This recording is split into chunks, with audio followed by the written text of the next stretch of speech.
I'm Rekulwar Shubham. I secured All India rank 790 in UPSC CSE 2023. Uh, Firstly, I'll talk about myself. Then I'll talk about uh, my journey, and also my strategy for prelims and mains and interview. Meanwhile, you can post your questions. In the end, I'll also address the questions. Fair enough. So, as I mentioned, my name is Rekulwar Shubham. I come from Adilabad district in Telangana. My optional is political science and international relations. Mm, Coming to my schooling, I've done my schooling from Jawahar Navodaya Vidyalaya and graduation from IIT Guwahati in civil engineering. It was my fourth interview, and I have uh, secured 790, which I have mentioned. So, firstly, about my journey, it has been a journey of more than 5 years. My journey of civil services preparation. I have appeared in the four interviews, which I have already mentioned. And firstly, for this credit, like for securing this rank, as my journey has been long, the credit goes to a lots of people. My parents who have been uh, uh, with me throughout the journey, throughout the failures, and then my brothers and my family, friends, and also the colleagues. As I was working along with preparation inside the UPSC coaching industry. So everyone have played their part in my journey and me securing this rank. So we'll directly move to my preparation strategy. I'll start with prelims. I have cleared all the prelims which I have appeared, fortunately. So with respect to prelims, I'll give the strategy in detail. With respect to prelims, while I'm discussing the prelims strategy, if you have any questions, you can post. So I'll be able to answer them parallelly, and any other questions which are left, I'll discuss in the end. Right. So coming to prelims, I'll talk about primarily, firstly, starting with the resources. I've done coaching from Vajiram and Ravi Institute in Delhi. So the class notes were my primary sources for polity, economy, geography, and history, modern history, and art and culture. I had the class handwritten notes, which were my primary sources for all the core subjects for both prelims and mains. So apart from these, what other sources which I have referred for the prelims? For polity, Lakshmikant, and for economy, I have read both the NCERTs, the 11th and 12th, the macroeconomics and also the microeconomics. For geography, NCERT is sufficient, and for some topics, you can also read the GC Leong. That you can do selectively. I did that part selectively. And for modern history, the NCERT of 12th class, the Bipin Chandra, the old one, that I have followed. And apart from that, I have read the spectrum, which I followed for both prelims and mains.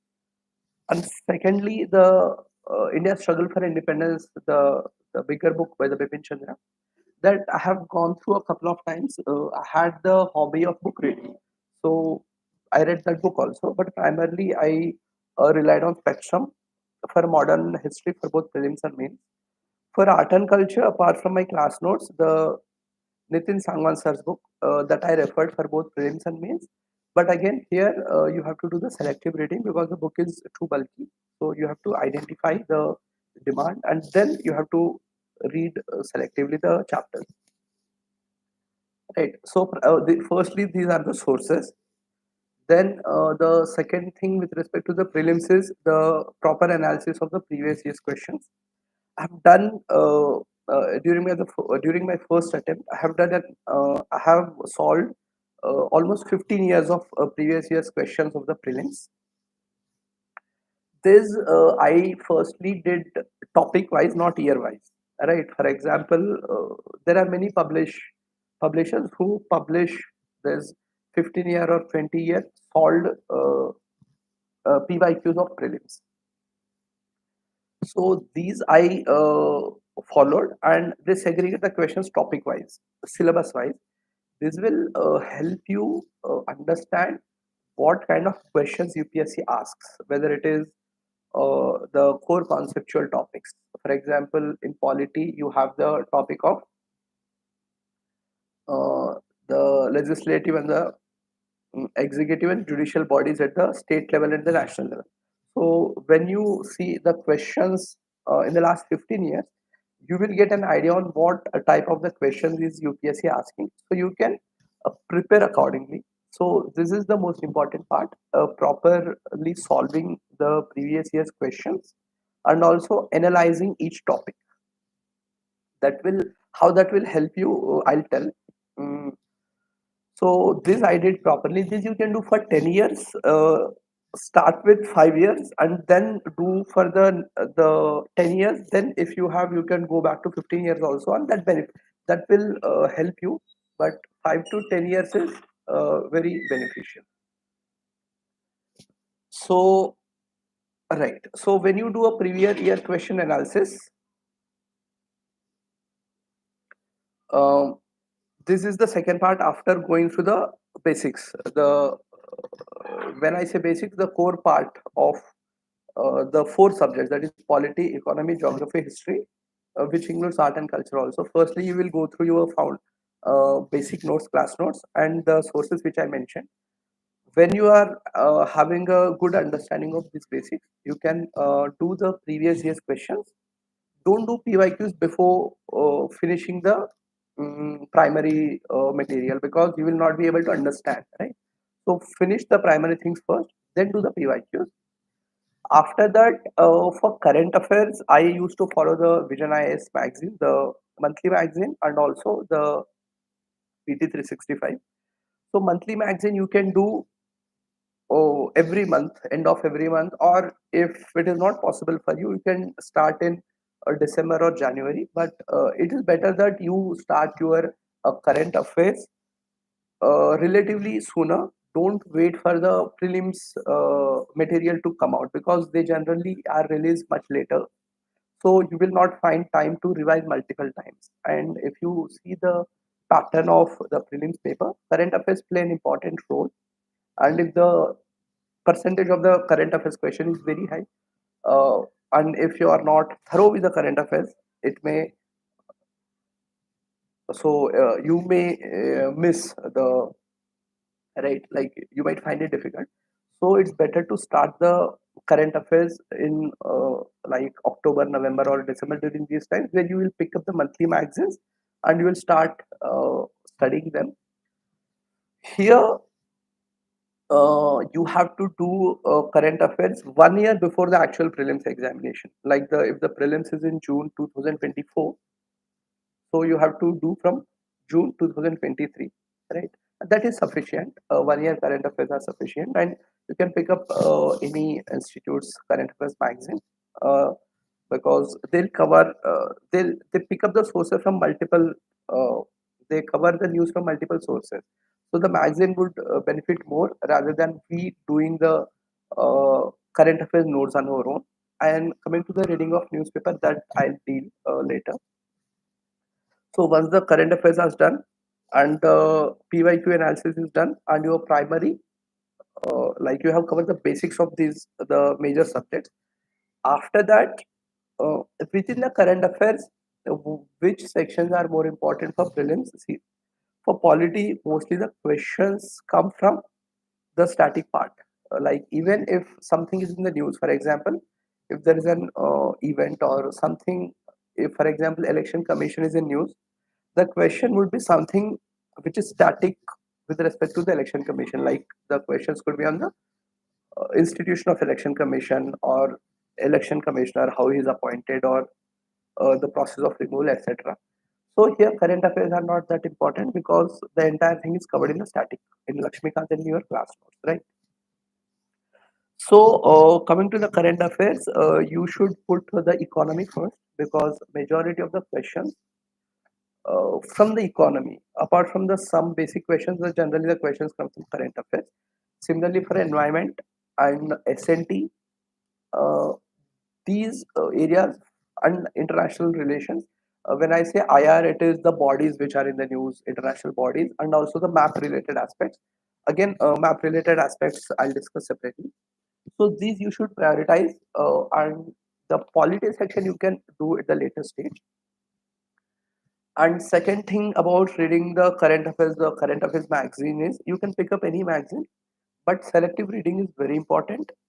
Firstly, if you pick up the environment or SNT current affairs magazine for the prelims, these are very bulky because the current affairs in these environment and SNT sections are very like every day something new is coming, or in environment there are conferences or there are many meets or different funds which are created, right? So here what is important is you are able to prioritize what is important and what is not, so that the revision becomes easier. Because for current affairs you have to do a 3 time reading, like you should be able to revise 2 to 3 times minimum, only then you'll be able to identify the correct option in the actual examination, right? So for this prioritization of which news is important, which is not, is very crucial. And how will you learn to prioritize which is important, which is not? Here comes like the analysis of PYQ, which I told you, that becomes important here, because once you do a proper analysis of 5 to 10 years of PYQs topic wise, that's the reason I mentioned do it topic wise. When you do it topic wise, you'll be able to identify what kind of questions UPSC asks. You'll be able to identify which news is relatively more important and which is not. Anyway, there are always exceptions, but you'll be able to get the maximum profit from the time you're putting for the current affairs. Right. So this is important while reading the current affairs. Then comes doing the tests. Again, I used to do the 35 test series of Vision IS, which the 1 year test series, which covers sectional test and also the full length test. Here again, you can pick up any full length test series. When I say full length, it should have 30 to 35 at least. Again, 30 to 35 I believe is the optimum number. If it has 70 or more, I think a proper analysis and the revision would be difficult if you are attempting 7 to 100 tests. And 15 to 20 may not be sufficient, because you will be not able to cover the entire syllabus, and some people do more tests. So what worked for me every time in the prelims is the 35 tests which I used to do regularly. When I say tests, firstly I'll talk about how you attempt, right? And secondly, how you analyze, and thirdly, how you actually manage those 2 hours in the exam. These three are important. So uh, I'll talk about these three things. Firstly, the 35 tests. Again, if it is your first attempt, you can, like, let's say the prelims is in June, like it is this time. If you are appearing for the first time, it's better to start in January or February, or December. If you are little bit less confident about the prelims, you can start in December also. But that is fair amount of time, like December to Feb. If you start during that time in your first attempt, like when I say start giving tests, preparation you start beforehand only. You can do on your own or through coaching, that we'll discuss. But giving the prelims test, you should start in December, Jan or Feb. That depends on how confident you are. If you are giving the first attempt, these 3 months anyway you can start. And ensure that the 35 tests or 30 tests, whatever test you are planning, make a proper timetable, so that the last test, the 35th test, like the last test before the actual prelims, that you are able to finish at least 2 weeks before the actual prelims, right? Like this set, you can give the test after these also, but ensure that one set of the entire prelims test series of any one institute, that is finished at least 2 weeks, right? It can be 3 weeks also, but ensure that you are finishing at least 2 weeks before the actual prelims. That is important. So you can make a proper timetable. I used to make a proper Excel sheet, and I used to plan these prelims tests in advance. That helped me. And do this test in the order of the schedule. Like the institutes provide the order, right? Because they divide the entire syllabus into sections and the tests are conducted. So do your test in this manner only, because the sectional tests are very important. That one that those will help you in revising your syllabus properly, right? Because the test one, let's say it covers some sections of polity, just pick up your sources and cover these topics, then go and give the paper. The prelims, the sectional test when you do, so after finishing that syllabus you can do give the sectional test of that particular test. After that, how to manage those 2 hours, I'll come later. I'll talk about the analysis. Once the test is done, pick up, just check, like match with the key and see how many questions you are not able to attempt. Second, how many questions you attempted but were wrong. This you have to identify. The sectional test is important. This analysis is important because this will help you in identify the gaps in your preparation. Right? For example, the constitutional statutory bodies you have done properly from your class notes and Lakshmikant, and after that you are giving the paper. And even after that, if you are not able to answer some questions, you'll be able to know where your problem is, right? Whether you are not able to understand the concepts or you are not able to understand the facts. That will help you in filling up the gaps in the preparation. This filling up gaps is very important because that will ensure that whatever little like if you don't fill up the gaps, you will be stuck in that 70 or 80s. To clear prelims, it's important that you are like, if you are getting a decent 95 to 100 plus or 105 plus, it will ensure that no matter what kind of question paper you are getting, you'll be able to clear, because 100 to 110 is the general cutoff. So you should always ensure that you are getting at least 100, so that you are on the safer side no matter what the question paper is, even if it is difficult or easy. So filling up the gaps in the preparation is important. So when you do analysis of the sectional test, note down if there is a new topic entirely which you have not read earlier. For example, while doing the test of polity, if you come to a topic called consultative committees, let's say you have never read that, so note down that topic separately. Do read the topic going back to your primary source. Don't just read the solutions which the institute provides, right?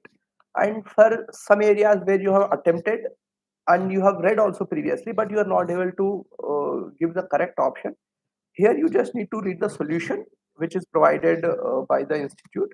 You can note down if there is something new here, you can note down your in your class notes or somewhere, and you can finish it. But for those areas which are entirely new to you, for those you have to go back to your primary sources and read about that in detailed manner. That is important. That will help you fill the gap. So this you have to do for all the sectional tests, and don't do the full length. When I say full length, the tests which cover the entire syllabus. Don't do those tests till you are finishing up all the sectional tests of all the subjects. What happens if you do all the polity sectional tests, then if you think I'll give a full length test of the full syllabus, you will find that there are many areas where there are gaps in your preparation. You will get very low marks, right? That will hamper your confidence. So what you have to do is do all the sectional tests, 20 to 25 sectional tests, then only go for the full length test, right? And when you do this 20 to 25 sectional tests, two things will happen. One, because the tests are designed in such a way that your syllabus is revised at least twice in the sectional test itself, right? So secondly, the entire current affairs is also covered at least once or twice, and if there are any gaps, you can fill this up. So when you are starting the full length test of the full syllabus, you are done with the basic things. You only have to work upon the additional things when you are doing the full length test, right? That will help you. And have an adequate gap for the sectional tests, because here you are giving the test and also you are revising and also doing the proper analysis, which will take time. So give a decent amount of gap for the sectional test. In the beginning, you can do one test a week. Slowly increase that to two or three tests a week, And coming to the full length test, by that time your revision is done at least 2 times, and also you don't have to do that much of analysis for the full length because you have done all that for the sectional test. So you can do one test a day, which is very much feasible in the last 1 month of the preparation because your revision is done. So you can do one test a day. That is suffice. Right. Then coming to how to attempt the questions. See, how I used to do it in the actual prelims exam. First, I'll talk about the test series. Again, while doing the test series, I like you don't have to do the bubbling for all the 35 tests. That for simulation you can do for maybe 5 to 10 tests. In the end, do like there you can do the bubbling because bubbling also takes time. That also that simulation also helps in the actual interview, actual prelims exam. But otherwise, I used to just mark the answers in my laptop only, like question number one, option A, question number two, option B. That you can do. You don't have to do bubbling.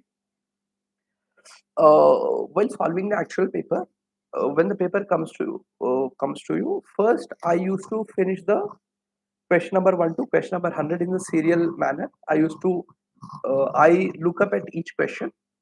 I'll see, like when you look at the question, you will be able to understand whether you. There are three scenarios. One, you know the answer. Second, you are clueless about it. Third, you have some idea where you have to apply some amount of mind, like you have an idea about the context or what the question is talking about, but you do not know the answer. Like you are able to eliminate one or two options or something like that. This is the category 2, and there is category 3 where you are entirely clueless about what the question is. You don't know anything about. So for the type 1 questions where you know the answer, just put a dot in the OMR sheet. You don't have to bubble right away. Just put a dot. Like if the option is C for the question 1, just put a dot with your pen. Then move to the question number 2. Similarly, question number 3 and all. So 1 to 100, do this. This is the first iteration. This should ideally take 60 to 70 minutes. And again, this depends on the difficulty of the question paper. Like if the question paper is too difficult, there are very less questions where you actually know the answer, and for there are more questions where you are not sure about what the answer is, where you have to do an analysis. In that case, your first reading will take relatively lesser amount of time, right? Like 50 minutes or so, because there are just 20 questions where you know the answer. There are many questions where you don't know, so just have a look at the question, then move ahead. This first iteration should take 60 to 70 minutes because when you are finishing this first iteration, you will be able to understand the difficulty level of the paper.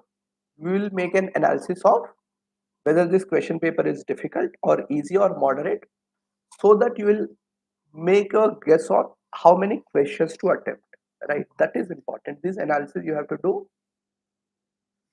in the actual exam hall, and again, this is not possible to do for the first time in the actual exam hall. You have to do it while practicing the test itself. So while doing the test, first, like in the mock test also, this is the strategy which I followed. First, I used to finish the entire paper, question number 1 to 100. I used to put the dot on all the questions where I know the answer, and there are 5 to 6 to 7 questions or sometimes 10 questions where you are entirely clueless. Like you don't know anything about it. You are not able to even understand the question. Like that happens for 5 to 6 questions. There you put a cross mark. There is no point of investing time there. Just put a cross mark. It means you are not coming back to the question again for those specific questions. And for those questions where you are you know the thing but you have to give more time, you put some other marking there, like I used to put a dash so that I'll come to this question again. And for the questions which have put the dot on the OMR, put a right mark so that again you don't have to come to this question again. This is important because you have to count also how many questions you are attempting. This is also important. You have to count the question. So when the first reading is done, there are around 35 to 40 questions. Sometimes it is 25 also, where you have put the dot mark, where you know the answer. Do bubbling to these questions. Bubble all these questions, whether it's 20, 25 or whatever, and write down the number in your question paper key. 25 questions are done. these are the questions where your accuracy is more than 90 to 95%, because these are the questions which you have done in the first iteration itself, where you know, like, whether these are conceptual or factual, you know the things, so you have done it. In the second iteration, do each question individually, and after identifying the answer, mark then immediately. Like, for in first iteration, when you are done, you will mark them together, all the 25 to, let's say, 40 questions.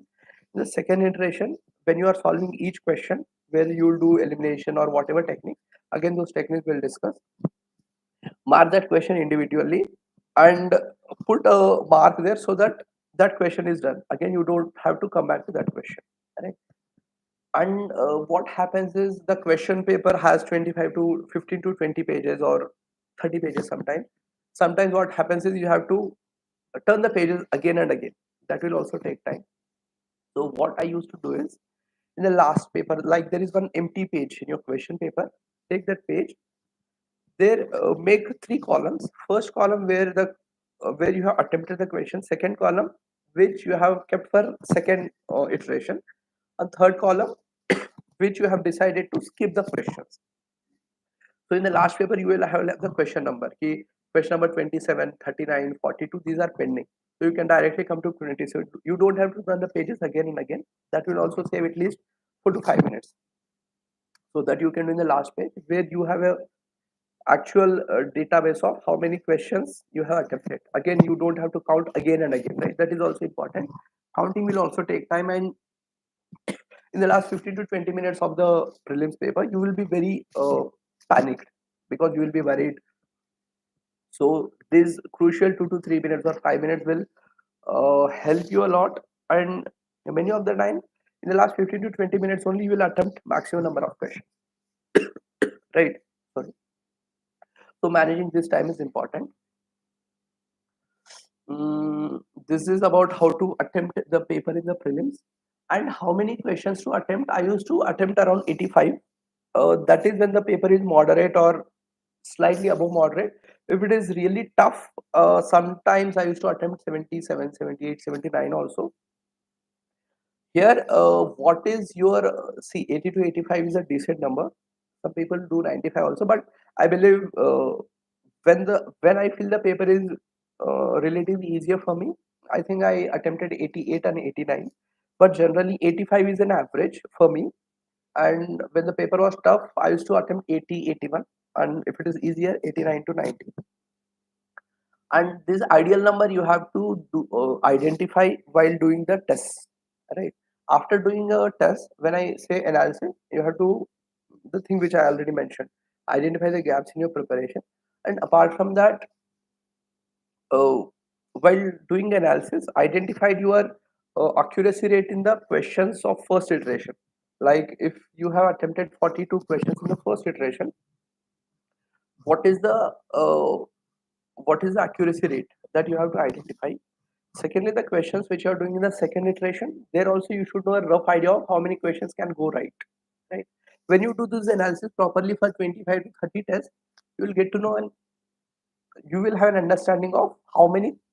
If you are doing 10 questions in your second iteration through elimination techniques and all, you will get to know how many of them can be correct. Right. That you will be able to identify through your analysis in the mock test. So this is important.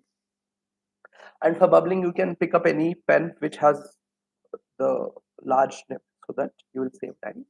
That will also help. So I think fair enough. I'll try to speak a bit in Hindi also. Test series कब से join करनी चाहिए? This I have mentioned for prelim. Uh, like, if you are attempting for the first time, December, January, or February, based on your confidence level. If you are less confident, start in December.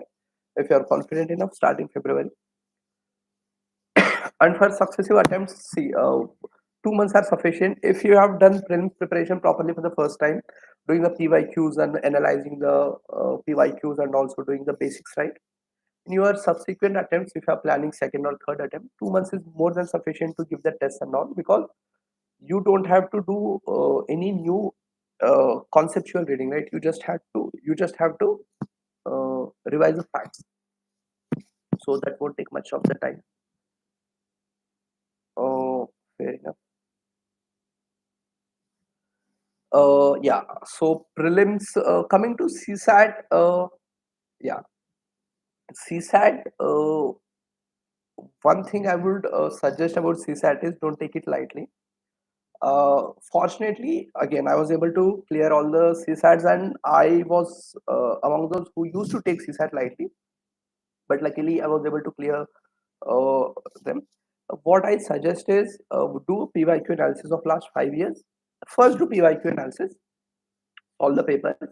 You'll get to know where you stand. If you are clearing comfortably, much above the cutoff, then I think you can go directly to the exam. But in case if you are finding it difficulty, just identify your strong areas and weak areas in the CSAT. Number one, when you identify your strong areas and weak areas, again in CSAT you just have to get the cutoff right, that is 33%. What you can do is focus on your strong areas. You don't have to do entire paper, right? Focus on your strong areas and prepare them so that you solve the paper.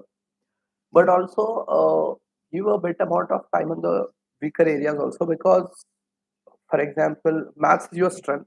You have done only maths.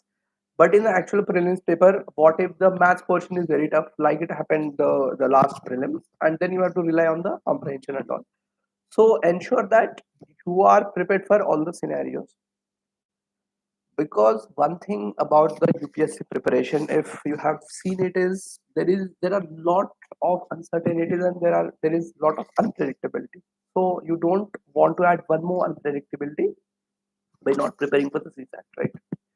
So that you have to do. And secondly, while attempting the paper also, again ensure that you are able to finish the first iteration in first 60 to 70 minutes.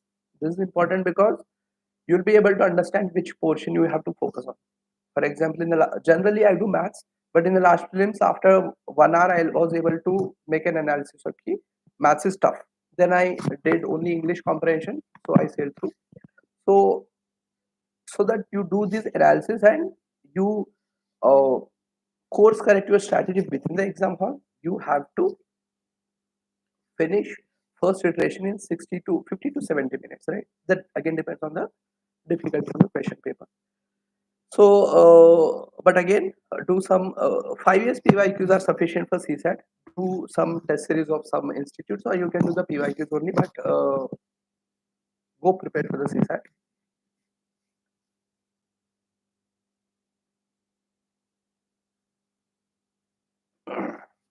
Right. So then I'll briefly talk about the means journey. Right. Mm, I'll just look at the question which I have here. Sources I covered. CSAT I did. See, means when coming to the means, the sources would remain more or less similar, which I have mentioned for present. Mm, slightly your approach changes. Uh, Sources I would not repeat. It's similar for all. But again, what you have to do for mains also is do this PYQ analysis. Again, you can do topic wise. For example, you have done modern history. Once you have done your basic reading of modern history, look at all the previous years questions, whether it is 5 year or 10 years of the questions from the modern history. Similar to your prelims, you have to do this analysis of PYQ of mains for topic wise, that is syllabus wise. Again, this will help you in understanding the demand of UPSC and also prioritizing what you uh, prioritizing what you have to focus on. This is important because the syllabus is too vast. You cannot give equal amount of time to everything, right? So this analysis is important for mains also. And if you see, many of the themes or the questions can be repeating, especially in ethics and also optional. So do PYQ analysis properly. And coming to the answer writing, uh, one, there is test series. A test series will help you. And again, how to do analysis, that I'll discuss. But apart from that, regular, um, answer writing on a regular basis is important, both when you are starting the answer writing for the very first time and also in between prelims and mains. Right, so this is important. Coming to the test series, I did test series at Vision IS and also Forum IS.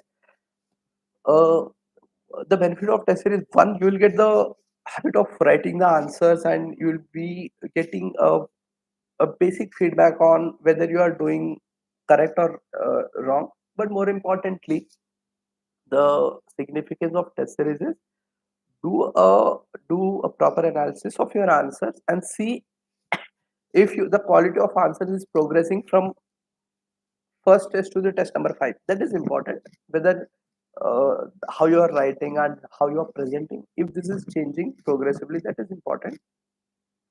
And also you can do discuss with questions with your friends, if you have a group. Otherwise you can write the top, you can pick up the toppers copies which are available on the website, and you can pick up the question and write an answer, make a comparison, right? That will also help in understanding what different the topper has written, right? What things you can incorporate. And second thing about the answer writing is, see, the it's entirely not about the amount of knowledge you have, because many of the times when you look at the topper's copy, you know all the points which the topper has written, but you are not able to produce them in your answer, right? So it's not about the knowledge. It's answer writing is specifically a skill that you have to understand. So first thing is, uh, when you look at the toppers copies or when you do your own test series answer writing also, you'll be able to understand that you can prepare beforehand, at least for some of the things. For example, every year there's a question, like regularly, there's a question on food processing, right? So you can keep in mind, like the question is on food processing. I'll go with this introduction, or I'll conclude with this idea. Again, you don't have to remember the exact lines or exact words, but a rough idea you can have. If the question is food processing, you can talk about the data, or if there is a recent report or anything that you can mention. This value addition you can do through the current affairs magazines and also the toppers copies, or the solutions which you get from the test series. There are some examples or data case studies that you can use. And secondly, make a list of this additional points which you are going to write, right? For example, if there's a question on electoral reforms or criminalization of politics, you should have some data or working of parliamentary, how the parliament is functioning. You should have some data on what is the percentage of the bills which are not recommended to the parliamentary standing committee, or some examples, right? These you can mention so that you can do the value addition in your paper. And secondly, again, as I mentioned, it's not the knowledge, it's about how you're presenting, how your answer sheet looks.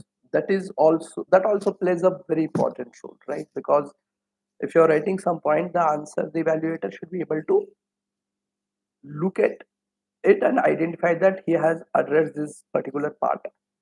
Because when you are giving your answer script to a particular mentor or a particular friend, he or she'll be looking at every aspect, but that is not something that happens in the actual evaluation, right? Because for them you are like just any other guy, so they'll not pay special attention to your answer copy.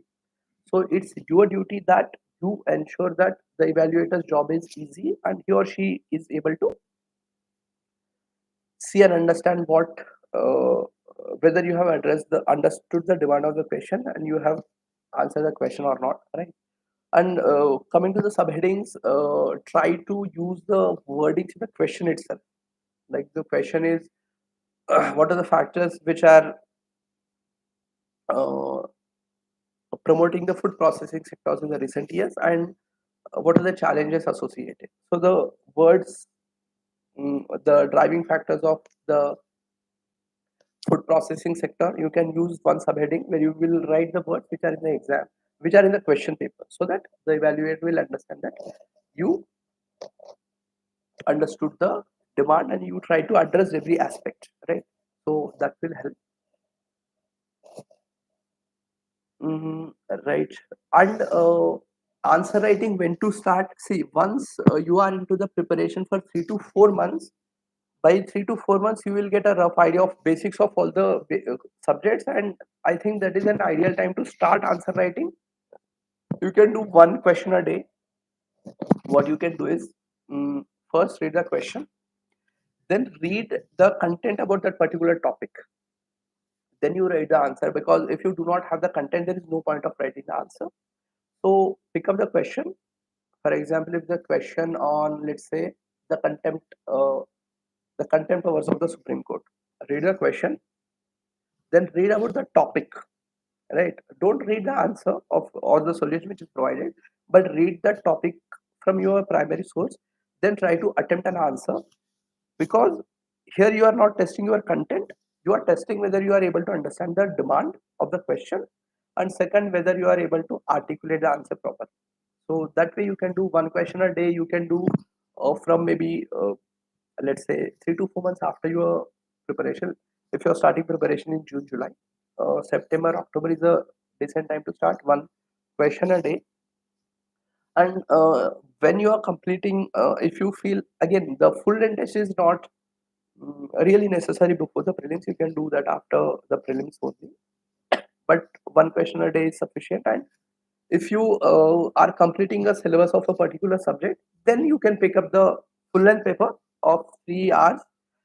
You try to attempt the questions. Again, in the beginning, do not pay importance to the time, because you have to work on one thing at a time. So primarily, in the beginning, your focus should be understanding the demand and articulation and presentation. Time you can do at the later stage, right? So that way you can, if you want to work on everything at one go, it would be really difficult. So first demand, then articulation, presentation. In the end, work on the time. When you are done the basics, then try to finish the question in a faster manner, or how many words to write in a particular answer, so that you're able to finish the entire paper. And about finishing the paper, this is also important that you keep the track of your time throughout the 3 hours, right? For every 15 minutes or every 30 minutes, just see whether you are on the track or not. Because what happens is, you will realize 2 hours are done and you are left with more than 120 marks or 150 marks. Then it will be difficult, right? So that will hamper your all the 7 to 8 questions in the end. So keep track of your speed from the beginning itself. And secondly, identify 2 to 3 questions where you have very less amount of knowledge or information or content, so that you can give less 3 to 4 minutes to these questions in the end, that you have to mark in the beginning itself. So in the beginning, when you get the question paper, look at all the 20 questions, identify 2 to 3 questions which are difficult for you. Those attempt in the end, and try to attempt first 5 questions in the beginning, because if the evaluator is doing question from the question number one, that will create an impression. So then you can do the questions where you are strong, where you have a good amount of knowledge. In the end, you can do the questions where you are having very less content. So PYQ I discussed, fair enough. And then coming to the DAF, see, DAF is the majority of the things are like from the documents only. There are a couple of things like the column which talks about your hobbies or interests or position of responsibilities. Here, what you write and how you write is important. And for example, reading books, actually it was my hobby. So in my like as I said, I have given 4 interviews. Earlier, I used to write as reading books. So it is a very uh, generic, right? Because reading books can be anyone's hobby, and it looks very generic. What I did this time was I identified which types of books I prefer to read. So I realized I enjoy reading realistic fiction. So I wrote reading realistic fiction novels. So this will attract question. oh, realistic fiction. So what is realistic fiction? What specific books you have read? So when I entered the room this time for the interview, the first question from the chairman sir was, what were some of the recent realistic fiction novels you have read? So that is something that will benefit you, because this is something which you can prepare beforehand. So this is how you write is important. So you can take guidance from someone who has cleared, or there are many institutes or the coaching institutes which provide uh, guidance before filling up that app. Take their guidance, or you can share with your friends also. Let them have one look, then you can submit your app. And one question about the interview preparation. Actually, as I've mentioned, I have given 4 interviews, and in my previous 3 interviews, my score was within 160s, which is below average or not a good score. And this time I got 198, which is above average score and decent, good enough score. So I'll tell what I did this time. Firstly, prepare your DAF. When I say prepare your DAF, because there are so many things in a DAF, it's very difficult to prepare it. Like you do for prelims and mains, for example, if Telangana is written in a DAF, to what extent should I read about Telangana? Right? It's not like you are reading like you are studying for your state level public services examination. It should not be like that. So what you can do is prepare a set of questions. For example, Telangana, prepare some 10 to 15 basic questions. Try to answer them in 2 to 3 lines, because in the actual interview, you will get only 2 to 3 lines.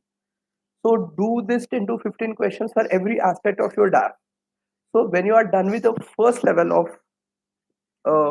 Q&A format preparation for your entire DAF, then do the second level analysis. Then, for example, you have identified 3 strengths of your district and 3 difficulties of your district. Then go one step ahead. For example, literacy is one of the problems of your district. Then what are the initiatives available, or if there is something which is being done in your district or in your state with respect to that particular aspect, like literacy or employment, etc. That is the second level of reading, second level of preparation. Again, here you have to do it in the Q&A format. That will save your time, because if you start making notes the way you do for mains, it would be very difficult, because in the mains you have 7 to 8 minutes for every question, and you get 200 words to answer. That is something which does not happen in the interview, where you have to give the answer in 50-60 seconds maximum, right? So here you should be able to prioritize your points and identify what you're going to say. So the first thing is this. Second, try answering the questions. Don't just write the answers, but actually try to answer. Ask the question to yourself. What do you think is the uh, mm, like? Let's say the question is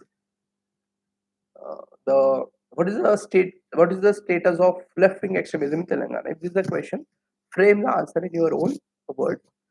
You'll realize even making the content on that is a different thing, but when you actually answer the question, it's a different thing. Just like answer writing is a skill, speaking is also a skill which can be developed.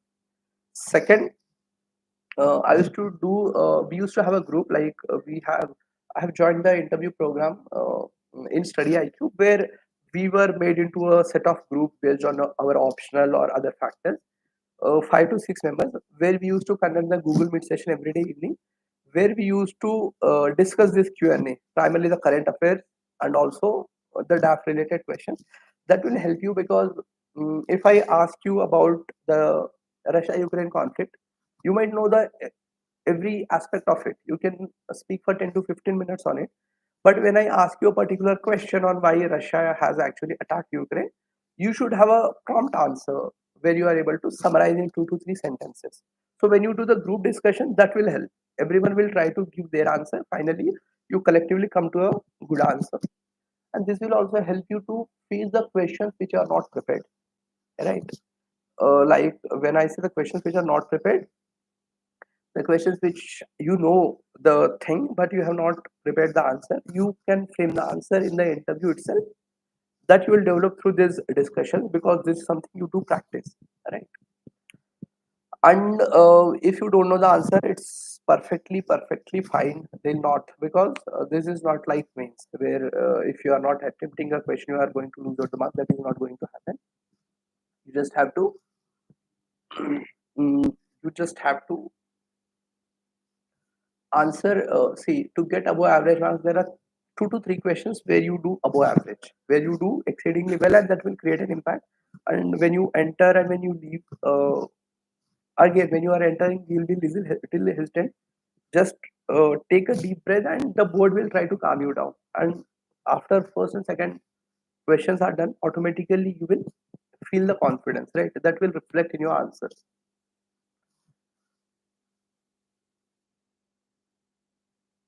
About framing of answer, as I have already mentioned, the subheadings, you should pick up the words from the question itself, right? So coming to the useful government websites, PIB is useful, and there are videos on Sunset TV or any other event. If there are some programs on Sunset TV where bureaucrats come and they discuss the different events, those will help you, especially for the interview. These are very beneficial.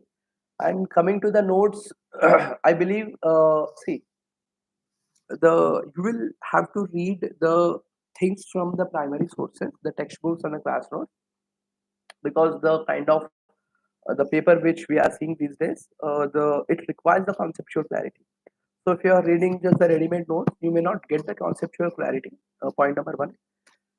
After reading the basic primary sources, and once your conceptual clarity is done, then you can make your own short notes, which is important for revision, because the primary sources you cannot revise, right? Because there is class notes, there are multiple books for one subject. If you like 10 to 15 days before the prelims, you will not be able to revise the multiple sources.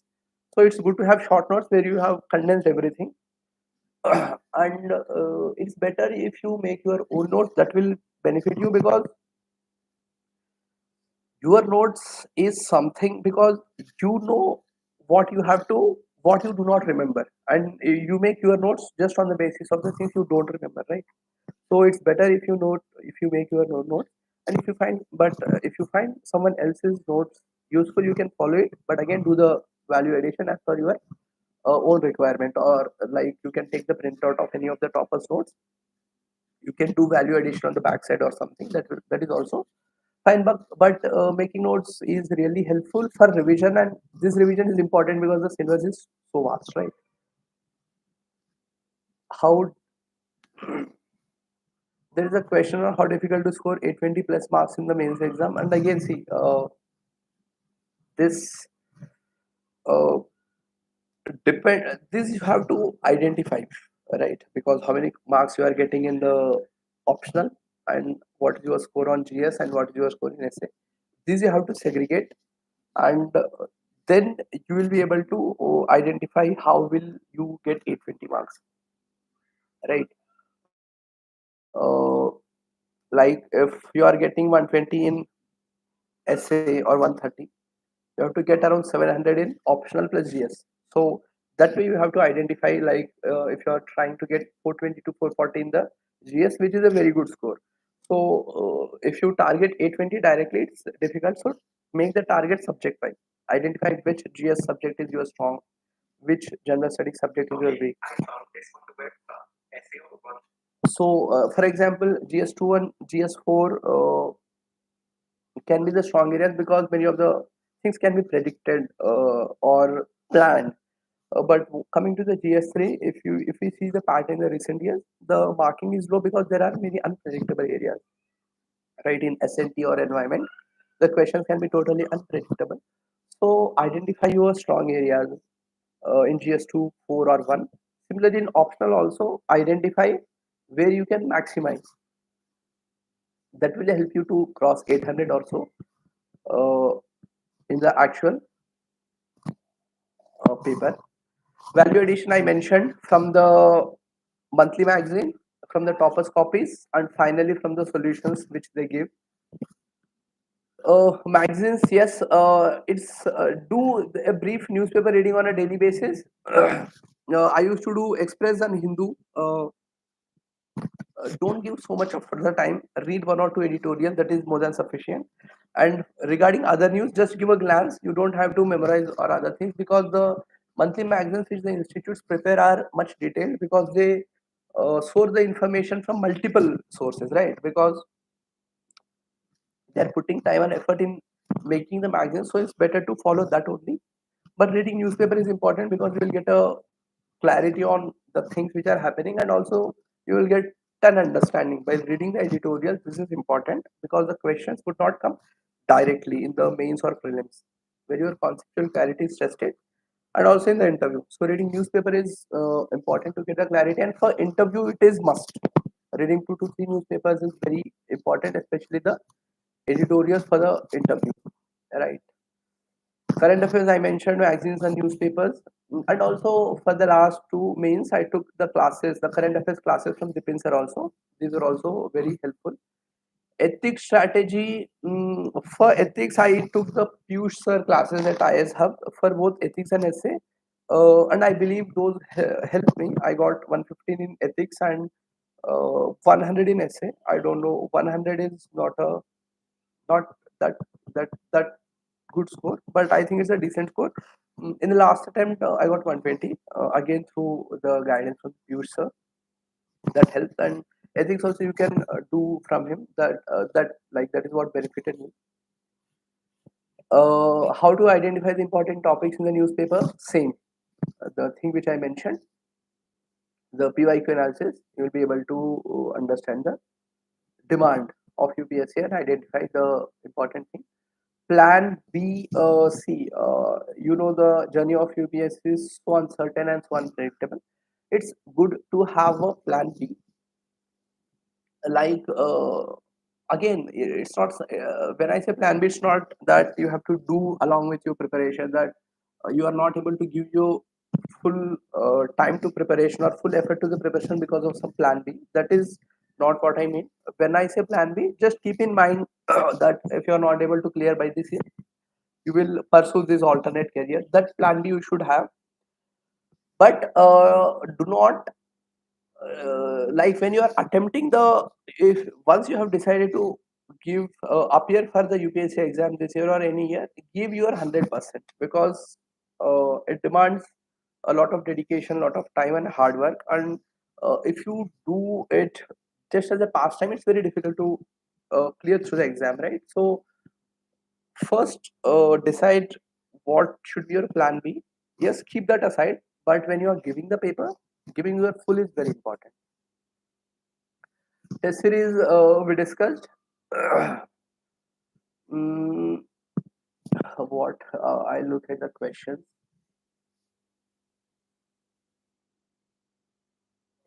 Interview experience, it was mostly from the DAF, from my hobby, which was book reading, and also from my graduation. I did my graduation from IIT Guwahati, so there were a couple of questions on the Northeast. Again, these, I was lucky enough that I was prepared with these questions. Those helped me. Answer writing, study my consistency. This, actually, my journey has been long, so I'll tell how to maintain the consistency. See, one thing is, every day when I used to sit and start the preparation, I used to remind myself why I'm doing this, right? So why, like, your friends, they are going abroad, or your friends, they are chilling out, and you are sitting in front of your laptop or sitting in a library, and you're studying 10 to 12 hours a day. It's very difficult to do on a very long term basis, and especially if you are not clearing again and again. So tell yourself why you're doing this. This I used to tell myself every day. This is something what we call affirmation. I used to affirm myself that this the reason why I want to do this, and that's the reason I'm doing it. And secondly, take frequent breaks. This is also important, taking frequent breaks, so that you reward yourself with the 5 to 10 minutes break, and you come back to study again. Don't not study at a, like, without giving a break, because after 1 hour or 1.5 hour, your brain, the attention span or the focus will come down. So you take a 10 to 15 minute break, come back to study. And how not to distract. I used to do that Pomodoro, like when you sit for study, when you start studying, take 30 minutes of alarm. So for those 30 minutes, you will not get up. Like you can turn off your phone. You don't have to turn off. Keep the phone a little far so that these 30 minutes, no, you will not pick up your phone even if there's a call or message or anything. Because if you keep the phone aside, you will keep checking your WhatsApp or something every 5 minutes or whenever it phone rings.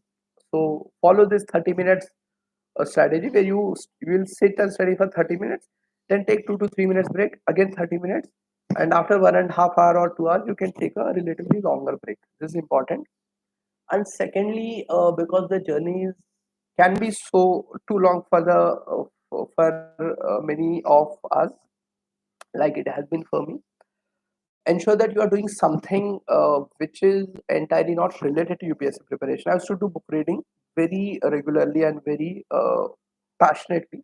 Uh, Again, not the books which are related to UPSC, entirely different books like fiction, non-fiction, novels, all the different genre of books I used to read. These books really helped me to navigate in the last 5 to 6 years. The journey has been very tough, but the books really have helped me. I used to read on a daily basis. Those have helped me. I used to post the reviews also on Goodreads and also on Instagram. Yes, book reading has helped me a lot, and also I was working as a freelancer along with preparation in the UPSC coaching. That also helped me both uh, like when you are doing something that helps you financially. More importantly, you will not get that feeling that you are sitting idly, you're not doing anything. That guilty feeling you will have for some time. That can go away. That way also it helps me.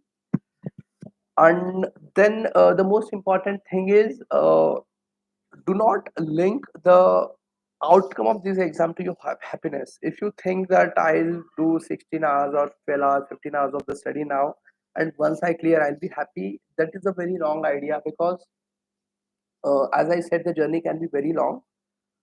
So, what is important is you, for example, let's say it takes 4 years and 5 years, it is important that you are able to live your life satisfactorily and happily during the process also, right? That is important because if you postpone your happiness, that you will be happy only after if you clear, that is a very wrong idea because that is not how happiness works. You have to make the choice of being happy on a daily basis.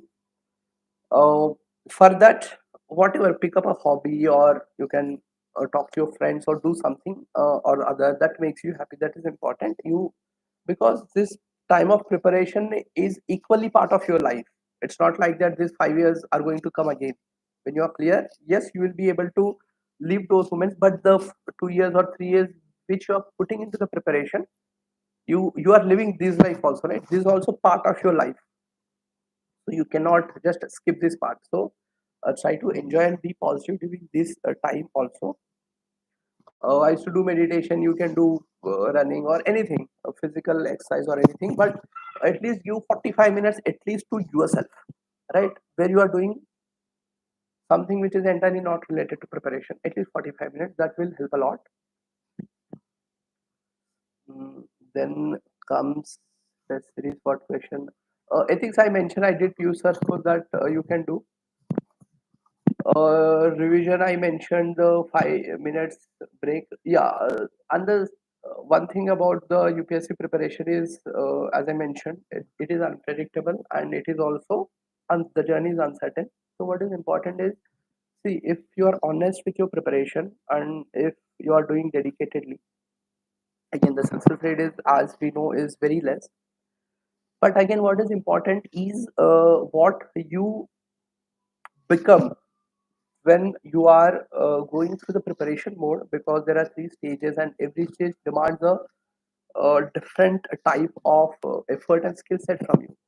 So when you are doing this preparation honestly, trust me, even if you don't clear, let's hope you clear, but even if you don't clear, what you become is the gift you are getting actually when you are going through the process, and uh, that is more important. And once you go through the process, once you uh, pass through this journey of preparation, you will realize that even if you don't clear, no matter which field you are entering or no matter what you are doing in your life, you will be a happy person, and the journey itself will make you more resilient.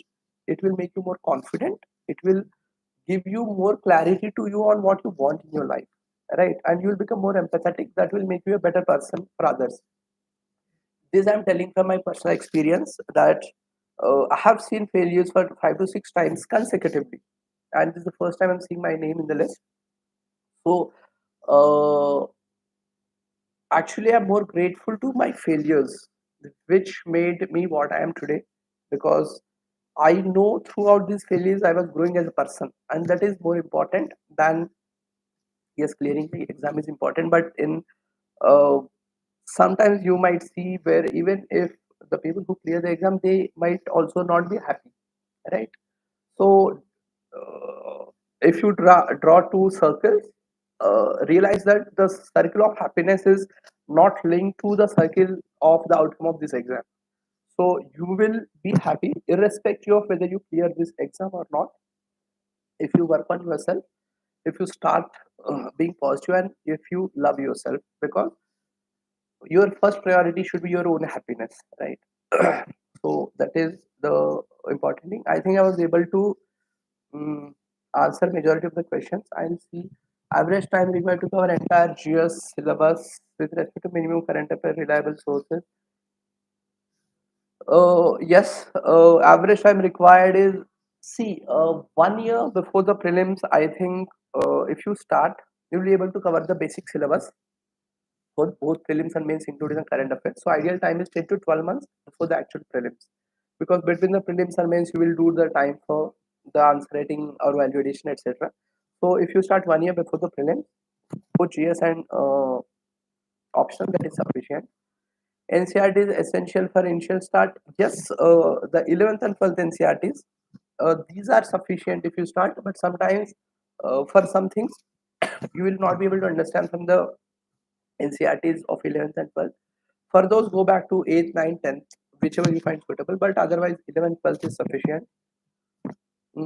Essay, you don't have to prepare the content individually, but you can do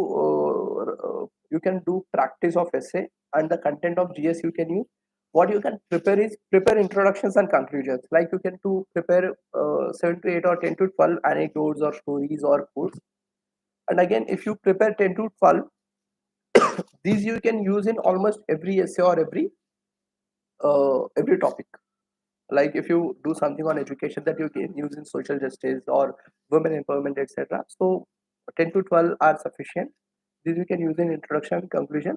This is important, but because if you start preparing an introduction in the actual paper, it is very difficult to write an innovative uh, or an introduction that fetches more marks. That you have to do beforehand, that you can practice in the tests and you can take the feedback. But preparing this introduction and conclusion is crucial for essays. This I have not done the QEP by Yadav sir. This I have never referred, so I may not be the right person to tell. Yeah, I think I covered most of the questions. Mm, fair enough, fair enough. If Hindi literature, no, I do not know. Okay. Firstly, as I was telling, na, when you are honest about your preparation, the failures do not matter. What matters is what you become. As I said, I used to read books regularly. There's one quote which I connected. I used to a quote that I felt. Uh, I used to connect it to, like, there is a quote by Murakami. He's a Japanese author. He says, "Once the storm is over, you won't remember how you made it through, how you managed to survive. But one thing is certain: when you come out of the storm, you won't be the same person who walked in." That's what this storm is all about, right? What you become through the journey, that is more important, and what you learn from your mistakes or from your failures, and the person you are becoming through this journey is more important. That will make you a happy and successful person, no matter which field you enter, even if you clear or don't clear this exam. I believe that is important. Fair enough. I'll wait for one more minute. If you have any question, you can post here. Then I'll end the discussion.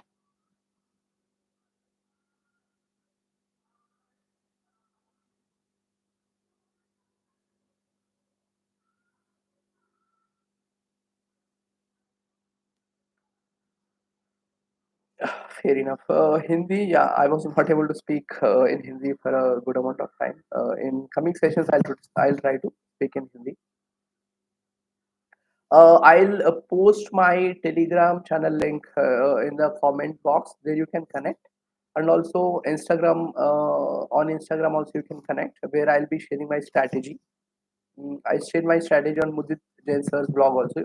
There also you can find. I'll share that on my Telegram channel also. Right, the Telegram channel you can find the link where you can connect with me, where I'll be able to guide you, especially for the prelims. I'll be able to help you. EPW and DT, see, majority of the monthly magazines cover these areas, so you don't have to. Uh, if you have the hobby of reading, you can pick up one or two articles. You can pick up from down to earth and EPW, which can helpful for essay. But do not, you don't have to read them regularly or seriously, because again the time you put in that may not be as helpful, and again how you use that in the actual exam also helpful. And CSAT I mentioned before only, right? I cleared prelims 5 to 6 times consecutively, right? So I cleared all the prelims which I have appeared. So yeah, so yeah, I believe I was able to help you guys. Thank you, UPSC time, for giving me this opportunity, and the vision strategy, the revising your notes that I mentioned. So yeah, I'll be in contact through Telegram. uh, Thank you for giving me this opportunity.